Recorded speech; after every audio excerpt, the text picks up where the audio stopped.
Hello and welcome back once again. Judith here, and today we're glamming this dark skin beauty. Dark skin are my favorites to glam, and I really love doing makeup on dark skin because of how it turns out. To begin, we're going to be trimming her brows, and to do that, we're using a razor blade and a spoolie. Trimming the brows is important because it just keeps the brows in place for you to draw. And when you're trimming the brows, please try as much as possible not to take out all her brows, because the bigger the brows are, the easier it is for you to draw.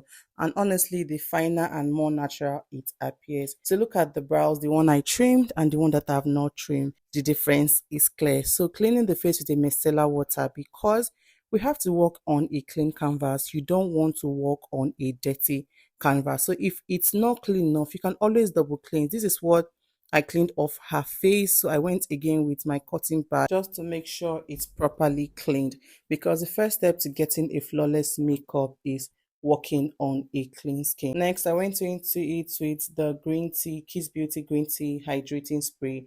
I always like to hydrate the skin because it just makes it really soft. And when you apply foundation and after the skincare, it just looks really nice. Went ahead to moisturize the lips with a lip balm, and I went into the skin with a serum. I let the hydrating spray dry first. This serum I'm using is this Advanced Nail Mucin. So it works as a serum for me. I don't know what it works like for other people. So after applying with a brush, I went ahead to, blend in with my hand and make sure it absorbs properly into the skin. I let that dry down with a fan. Then I went into it with a moisturizer. This is the hydrating Omari Code Hydrating Moisturizer. I like to apply with a brush and go into it with my hand to blend very well, because I just feel like blending with your hand makes it absorb properly and just takes it to every part of the skin where you need it to be. Then next, this is the Power Seal from Miss Metic. This is the Sweat and Oil Control Tonic. I apply that on her T-zone and every other part of her face where she's going to sweat from, and also her brows, because we want a matte brows. Then for primer, this is what we're using, the hydrating primer and the mattifying primer. So I use the hydrating primer all over her skin, avoiding her T-zone and the area where I apply the power seal. Then I went into her T-zone with the mattifying primer. Both primers are from Nuban Beauty. So this is what her skin looks like after the skin prep. Now it's time for foundation. So on the other part of her skin that is not her T-zone, it's still moisturized even though we have primer on it, and the T-zone is dry because that is where she starts getting oily from and sweaty from. So for foundation, we're using these two foundation from Nuban Beauty. I mixed the two.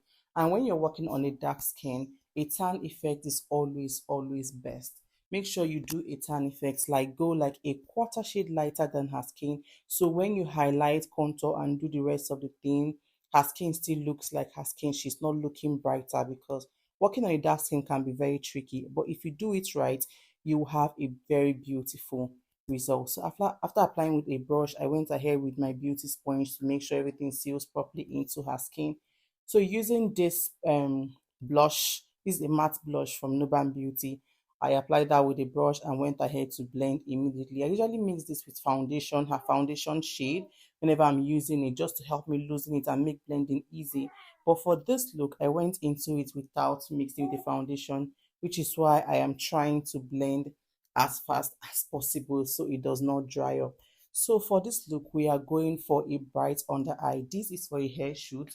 So I decided to do a bright under eye. So even when she changes hair, you know, changes a lot of hair, different things, she still looks really good, and the makeup is popping even under any hair color and any hair type. So for concealer, we're using the Kevin Coin concealer in number 12 to do this. Apply that under her eyes, and I went into her forehead with the excesses, under her nose as well with the excesses, and her chin. I didn't apply another concealer on that area. I just use the excesses from the beauty sponge to do that. Like I said, we're going for a bright under eye. So to set, we're using these two powder, the Fenty Beauty pressed powder in the shade 400 to set first. Always set with a pressed powder first. This is going to give you like a smooth under eyes, and your under eyes is not going to crease. And the Fenty Beauty powder is a very good option, but if you cannot afford that, by all means go for the Melanin or even the V Beauty powder eyeshadow powder palette. It does a really great job. So after doing that, set that, like I blend with my beauty sponge, and I went ahead with this Tehila cosmetic setting powder. This is in the shade Caribou, and this powder, oh my god, I love it so much. Like it blurs the under eyes. The healer sent me this product as a PR package, and you guys, this is one of the PR package I use like every time. I've even left my Huda Beauty setting powder to be using this because I won't say this is a dupe for Huda Beauty, but it does the job just like Huda Beauty. It blurs the under eyes. It's not heavy, it's just so good. So then I just use the powder to, define her jawline, just to define the contour. And when I'm doing this, I'm not creating a straight line. I'm just, trying to blend that into her skin. So for contour, we're not doing cream contour or cream bronzer. For bronzing her face with this bronze palette from White Glam Cosmetics. So I mix these two dark shade because the very dark one is going to be too dark and the other one is not going to contour or bronze her face enough. So I just mix the both of them to be able to achieve what I want to achieve. So I went ahead with the Fenty Beauty in the shade 440 to set all over her face. So when I'm setting all over the face with the powder, what I do is I place the powder every part of her face, avoiding the under eyes. I place it on the blush, on the bronzer, on the setting powder, on the other part of the face, except under her eyes because I just want it just makes everything to come together. And for under the eyes, I just don't want to. You have to be very, very, tender with under the eyes. So for eyeshadow, I used my brow gel. This is from again Esther. I use it as a base. So if you're going for a dark base, it's better you start with a dark base. If you're doing like a dark eyeshadow, it's just better you start with a dark base. So I placed that on the eyes, went ahead with the brown from the bronze palette, went ahead with another brown from my coffee shop. So when it comes to eyeshadow, guys, just do whatever that works for you. Just keep applying, keep blending, mixing colors according to what you are trying to achieve. So I just keep applying, blend. I went in with an orange, went in with a purple just to blend. Then I went ahead to smudge under the eyes from the brown with the brown from the coffee shop palette. So for the glitter, I apply a glitter glue. It's not like a glitter, but a pressed pigment, like a pigmented eyeshadow. So I just apply a glitter glue on her eyelid. The one I use is from Luster Cosmetic. I let that dry a little bit, went ahead with the brown to blend the outer corner. So when I apply this, it's not going to look funny and give me like a demarcation or lines. So went ahead with this orange from my Inglot Cosmetics palette and this okay, the first one was yellow and orange, just mixing everything together for everything to come together. Just keep applying, keep doing what you want to do, and just make sure everything turns out really, really nice at the end. So for liner, I'm using the Inglot Cosmetics gel liner. This is really, really black and it's my favorite gel liner to use. But if you cannot afford this, by all means, go for it, a Hila Cosmetics gel liner, because that one is also very, very black. So for the gel liner, we're not doing too much, just a little wing and smudging out with our eyeshadow brush, like a tiny eyeshadow brush. Because for this look, we're not going for like a sharp edge, like the sharp wing liner. Just something really, really small, something defined and smudged. So I'm using this eyeshadow. This is a pressed pigment palette from Luster Cosmetic. This is in the palette, the Bouger palette. Yeah. So just applying that just to intensify the eyeshadow and make it really, really popping. So applying this with your hand is the best.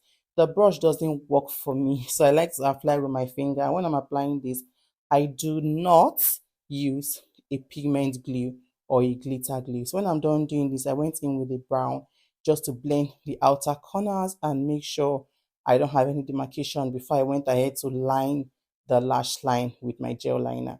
So if you line the lash line before the pigment, you get pigment fallout on your gel liner and it kind of just make it dirty and not the black will not be so black. Went ahead with the mascara. This is the Zaron Cosmetics. Yes, Zaron Cosmetics mascara. So for the lips, like always, we're lining with a brown and doing something related to nude or pink, like always. This I'm using to line the lips. I use the brow gel. This is the the Haga and Esther brow gel. I use it like as an eyeshadow base. I also use it to line the lips. Went in with this nude that looks like a pink or orange, I don't know, just in the middle of her lips. And I just kept adding until I was satisfied. So I had like a little something on her eyes that I went to take off. So I use this for the lips, you guys. I just keep adding. This is the Inglot Cosmetics lip gloss. It's a purple lip gloss. So I didn't want to have like the regular nude. I always have. I still went in with the Super Cosmetics pink lip gloss. This lip gloss has shimmers inside, so I went ahead to blend. You guys, blend like your life depends on it, because this is actually what is going to make your makeup look good at the end. So remember, we said we're going for a bright under eyes for this look. So I went ahead to blend under her eyes with the Fenty Beauty pressed powder in the shade 400. So even though we're going for a bright under eyes, we still have to do the things according to her undertones. Not like we're going to have like a white eyeshadow, like a white setting powder or a white concealer there. So went ahead with the same Fenty Beauty powder in 440. I used all over her face earlier, and just put everything together. So this is what I'm doing, is basically the finishing touches. I'm adding bronzer, I'm adding blush, I'm doing powder, because your finishing touches is very, very important. At the end of the day, when you're done with your makeup, all these little things you just add just makes your makeup come together. So I'm adding blush just a little bit, not to make it too much, because we already have a bright under eye. So if we have like so much blush, our makeup is just going to be a lot. For spraying her face, we're using the Nuban Beauty Spray. So look at what spray does to the face. It just brings everything together. We let that dry almost completely, like 98%, and went ahead with the beauty sponge to just blend that into the skin. Blend everything under the eyes, around the face, the nose area. Just blend everything together. This is just going to put everything together, and the powdery effect is going to erase it. For the finishing spray, we are using this one size finishing spray, because she's going to be trying a lot of hairs on, wearing a lot of hairs, and we want her makeup to last through it. To intensify the, like, increase the volume of her lower lashes, using the mascara, the Zaran Cosmetic mascara, to do that, just to make sure it does not look like bland. Yeah, just, I don't know if there's the word like that, but this is the finished look. I hope you enjoy it, and if you're not subscribed to my channel, subscribe to my channel, and I will see you guys in my next one. Bye. Make sure you like and subscribe.